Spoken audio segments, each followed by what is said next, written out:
Национальный брендовый маршрут призван показать туристам красоту нашей большой страны. В Ингушетии в рамках национального проекта уже определены маршруты и локации. Туристов познакомят с богатой кухней и красотами нашего края. В каждом уголке страны есть свои богатые красоты, вкусная еда и необыкновенные пейзажи. В рамках национального проекта «Брендовый маршрут» для туристов в Ингушетии организуют интересные локации, которые позволят каждому желающему побывать и на равнине, и в горной части республики, познакомиться с древней историей, обычаями и традициями нашего народа. Проект официально начнет свою работу в 2023 году. Маршруты комитетом по туризму уже полностью подготовлены. Все локации уже определены. Это будет башня Согласия в Магасе, мемориальный комплекс Наздрани.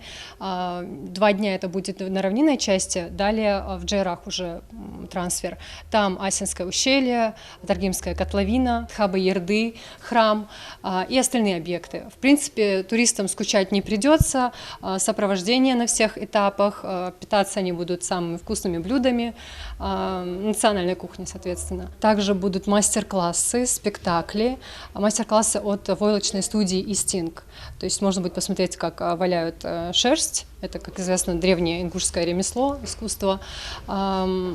И другие мастер-классы. Национальный брендовый маршрут в Ингушетии будет протяженностью более 280 километров. В рамках проекта в республике начнут дополнительно благоустраивать зоны отдыха. Ингушетия в этом году выиграла субсидию Ростуризма на сумму 82 миллиона рублей, благодаря которой 23 грантополучателя благоустраивают туристические маршруты на территории республики. 2 из них уже получили грантовую поддержку и благоустраивают. Допустим, один из них поставил беседку там уже в горной части. Беседку, санитарная точка там есть, лавочки, то есть место, где можно будет остановиться и немного передохнуть туристам. В тур для туристов будет все включено. Проблем с отдыхом не должно возникнуть. Учитывая проживание, экскурсии, питание, сформированы приемлемые цены. Ориентировочная стоимость от 16 тысяч рублей. Продолжительность путешествия 3 дня. Рекомендуемое количество туристов в группе 14 человек. Туристы приезжают, их полностью сопровождают на всех этапах, где ночевать, они